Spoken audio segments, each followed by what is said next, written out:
للہ رب العالمین والصلاة والسلام على سید الانبیاء والمرسلین اما بعد اعوذ باللہ من الشیطان الرجیم یا ایہا الناس قد جاءتکم موعظۃ من ربکم وشفاء لما فی الصدور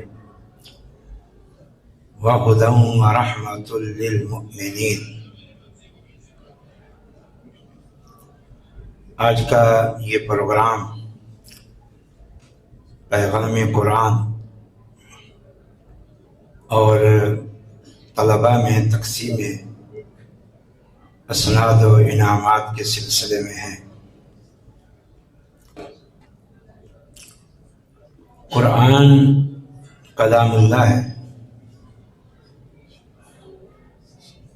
اور دین اسلام کی عظیم ترین کتاب ہے، دین کا ماخذ ہے، دین کا اصل ہے۔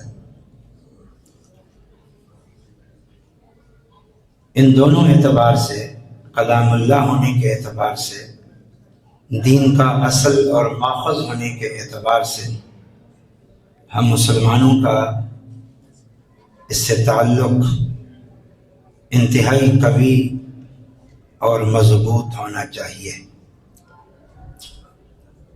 اس کی تلاوت اور اس کی تفہیم کو ہم معمول زندگی بنائیں۔ قرآن نے اپنا تعارف خود کرایا ہے، جس کا یہ کلام ہے اس نے اس کا تعارف خود کرایا ہے۔ یا ایھا الناس، اللہ تعالیٰ فرما رہا ہے، لوگو قد جاءتکم موعظۃ من ربکم، تحقیق تمہارے پاس تمہارے رب کی طرف سے نصیحت آ چکی ہے، وشفاء لما فی الصدور، اور دلوں میں جو بھی خرابیاں ہیں ان سب کا علاج آ چکا ہے، وَہُدًى، اور تمہارے پاس ہدایت، رہنمائی آ چکی ہے، حق اور سچ کی رہنمائی، وَرَحْمَةٌ، اور تمہارے پاس اللہ کی رحمت آ چکی ہے۔ مختصر ترین تعارف قرآن کا یہی ہو سکتا ہے۔ یہ کتاب نصیحت ہے، دلوں کی بیماریاں ان سب کا علاج ہے، یہ ہدایت ہے اور یہ رحمت ہے۔ اب اللہ تعالیٰ کی نصیحت سے بڑھ کر کیا نصیحت ہو سکتی ہے؟ نصیحت کا معنی سمجھانا، صحیح اور غلط کی تمیز کرانا، انجام اچھا یا برا اس کے متعلق آگاہ کرنا۔ تو یہ قرآن نصیحت ہے، اس کو پڑھو، سمجھو، اس کی روشنی میں اپنے عقیدے اور عمل کی اصلاح کرو۔ اللہ جو لائن تمہیں دے اس لائن پہ چلو، اور بالخصوص دل کی اصلاح کرو، اپنے دل کے عقیدوں کو، دل کے خیالات کو، دل کے جذبات کو، دل کے احساسات کو، دل کی سوچوں کو قرآن کی روشنی میں درست کرو، کیونکہ قرآن شفاء لما فی الصدور ہے۔ اپنا عقیدہ قرآنی تعلیمات کے مطابق، اپنے خیالات قرآنی تعلیمات کے مطابق، اور یہ قرآن ہدایت ہے۔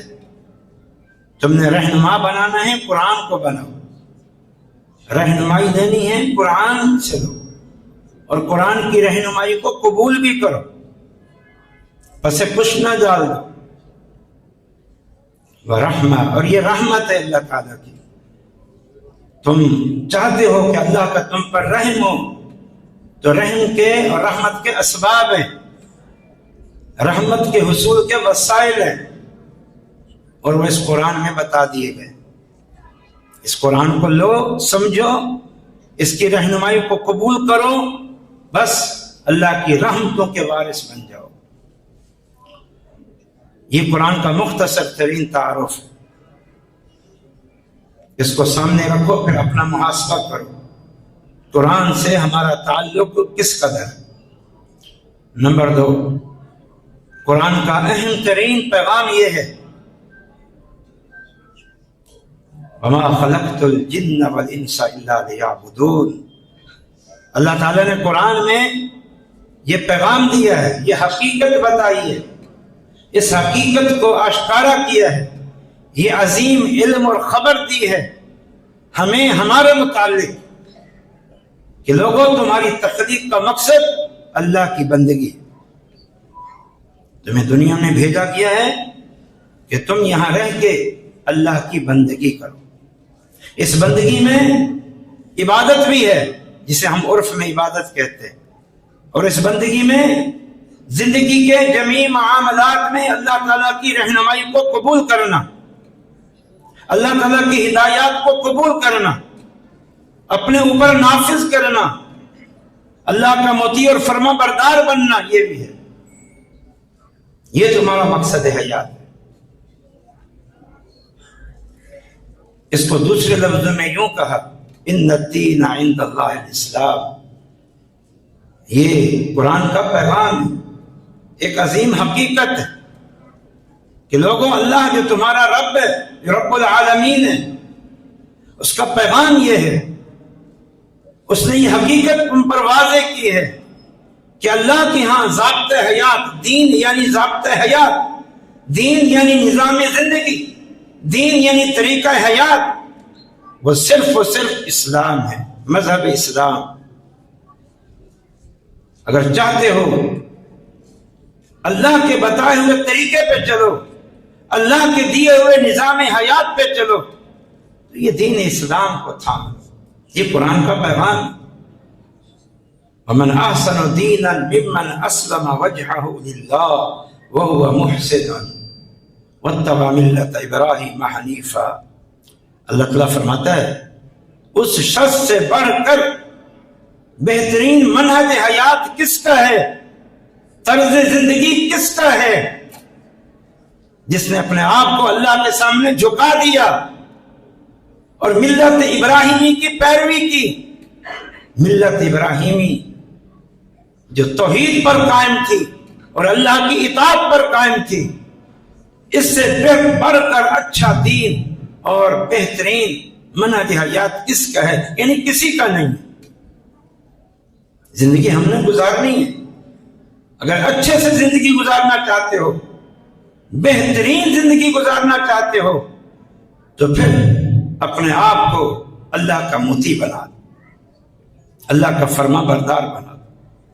اور یہ دین اسلام کیا ہے؟ اللہ تعالیٰ نے فرمایا، ہم نے دین اپنے نبی محمد صلی اللہ علیہ وسلم کو دے کر بھیجا ہے۔ هو الذی ارسل رسولہ بالہدی ودین الحق۔ اللہ نے اپنے نبی محمد صلی اللہ علیہ وسلم کو دین حق دے کر بھیجا ہے، ہدایت دے کر بھیجا ہے۔ اب وہ ہدایت اور وہ دین کیا ہے؟ وَأَنزَلَ اللَّهُ عَلَيْكَ الْكِتَابَ وَالْحِكْمَةَ۔ فرمایا لوگوں، اللہ نے اپنے نبی محمد صلی اللہ علیہ وسلم پر دو چیزیں اتاری بطور دین کے، بطور شریعت کے۔ جو دین دے کے بھیجا وہ دین کیا ہے؟ فرمایا کہ ہم نے نازل کیا اپنے نبی محمد صلی اللہ علیہ وسلم پر ایک کتاب اور ایک حکمت۔ یہ دو چیزیں اتاری ہیں۔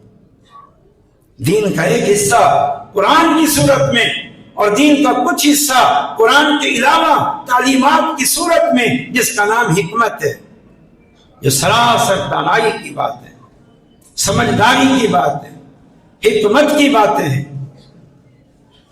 یہ ساری باتیں باہم مربوط ہیں۔ یہی قرآن کا پیغام ہے، یہ حقائق ہیں۔ قرآن میں دنیا کی حقیقت بھی بتائی گئی، آخرت کی حقیقت بھی بتائی گئی۔ یہ دنیا، وما هذه الحیات الدنیا الا متاع، یہ دنیا کی زندگی تو متاع ہے، متاع، تھوڑا سا فائدہ اٹھانے کا سامان۔ وما هذه الحیات الدنیا الا لهو ولعب وان الدار الاخرة لهي الحیوان لو كانوا يعلمون۔ یہ اللہ نے حقائق بتائے ہیں، یہ دنیا بنائی اللہ نے بڑی خوبصورت، الدنیا حلوۃ و خضرۃ، بڑی میٹھی ہے، بڑی سرسبز ہے، بڑی شاداب ہے، اور یہ دنیا کی نعمتیں دلوں میں مزین ہیں۔ زین للناس حب الشہوات من النساء والبنین والقناطیر المقنطرة من الذهب والفضة والخیل المسومة والانعام والحرث ذلك متاع الحیاة الدنیا واللہ عندہ حسن المآب۔ یہ دنیا اپنی ساری شان و شوکت کے باوجود یہ لہو و لعب ہے، کھیل تماشا ہے، جیسے بچے کھیلتے ہیں، کھیل کود کرتے ہیں، اور شام کو سارا کھیل کود ختم کر کے خالی ہاتھ وہ واپس اپنے گھروں میں چلے جاتے ہیں۔ یہ دنیا کی زندگی مال و متاع ہے، بس دنیا کی زیب و زینت ہے، بس کھیل کود سے بڑھ کر کوئی حیثیت نہیں، اس پر دوام نہیں، اس پر ہمیشگی نہیں، یہ ختم ہو جاتا ہے۔ وَإِنَّ الدَّارَ الْآخِرَةَ لَهِيَ الْحَيَوَانُ، آخرت کی زندگی وہ اصل زندگی ہے، وہ اصل زندگی۔ یہ حقائق کہ اللہ نے بتائے، اس لیے قرآن سے تعلق کی یہی اساس اور بنیاد ہے۔ قرآن پڑھتے چلے جائیں اور اس کی روشنی میں اپنے عقیدے اور عمل کی اصلاح کرتے چلے جائیں۔ اقول قولی ھذا وآخر دعوانا